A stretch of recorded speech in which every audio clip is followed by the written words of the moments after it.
बच्चियों के साथ जघन्य अपराध करके बलात्कार करके उसकी हत्या कर दी जाए, इससे बड़ा दुर्भाग्य कुछ नहीं हो सकता है। ये लोकतंत्र के लिए शर्मसार करने वाला दिन है। आज हम लोगों ने तय किया कि भारतीय जनता पार्टी इसकी लड़ाई भी लड़ेगी और जब तक फांसी की सजा अपराधी को नहीं मिलेगा और इस पूरे परिवार को न्याय नहीं मिलेगा, तब तक भारतीय जनता पार्टी इस परिवार के लिए लड़ता रहेगा।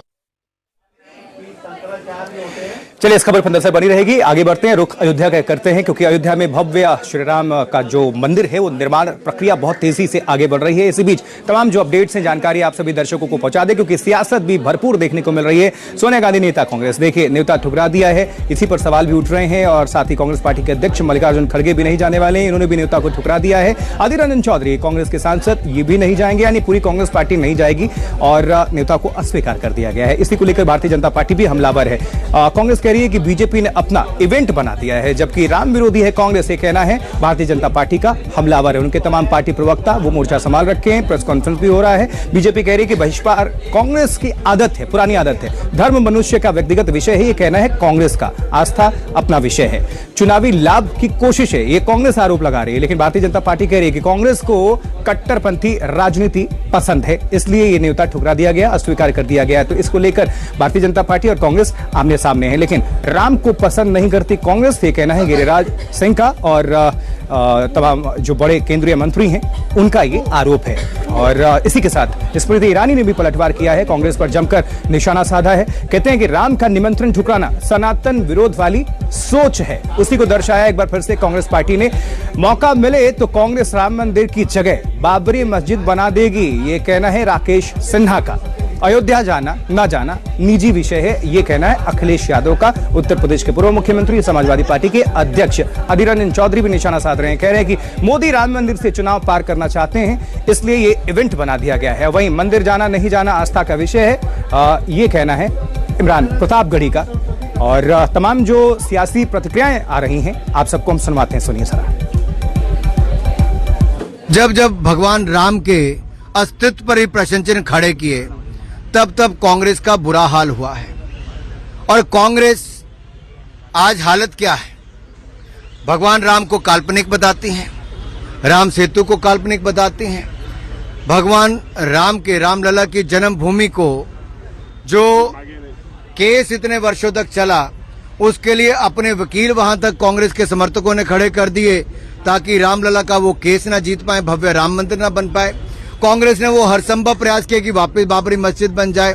ऐसा हर वो काम किया जब राम को नकारने का हो, राम को काल्पनिक बताने का हो। ये कांग्रेस की सोच है। ये इस बात से साफ जाहिर हो रहा है, जब इस ऐतिहासिक मौके पर जब पूरी दुनिया भगवान राम के मंदिर के उद्घाटन का स्वागत कर रही है और हिंदुस्तान का हर व्यक्ति उसमें शामिल हो रहा है, कोई अयोध्या पहुंचकर, कोई अपने घर से, उस अवसर पर राम मंदिर के निमंत्रण को कांग्रेस के द्वारा स्वीकार।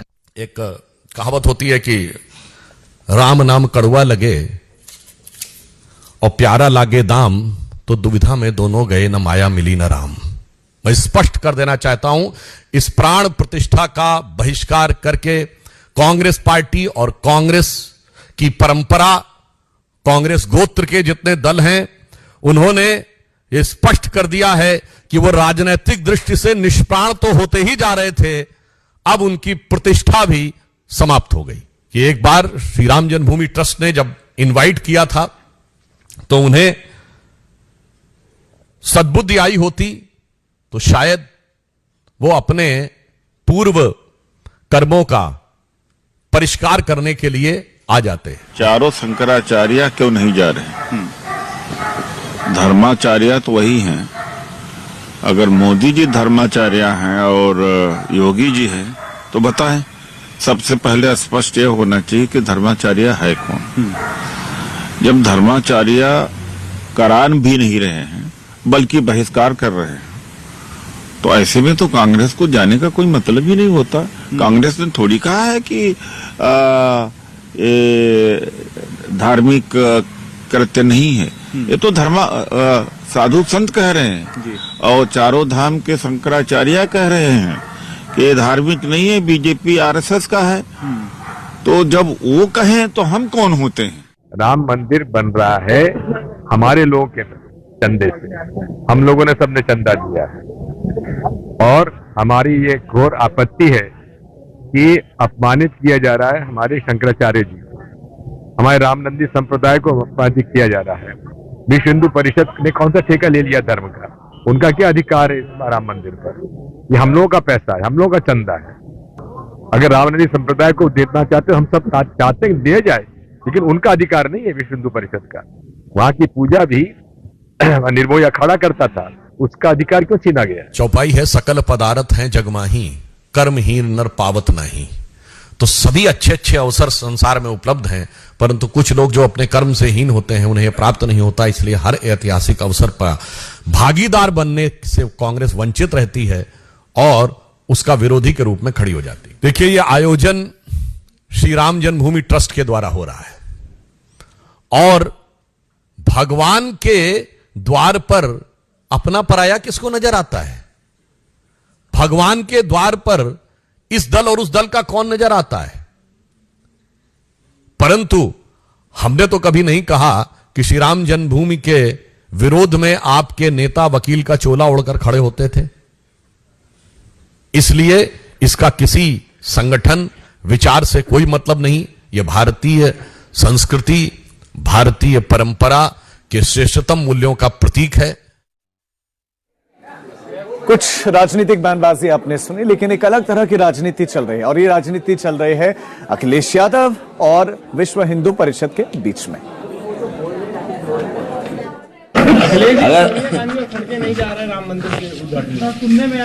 ये व्यक्तिगत विषय होता है और व्यक्तिगत विषय पर हम और आप टिप्पणी नहीं कर सकते किसी के बारे में।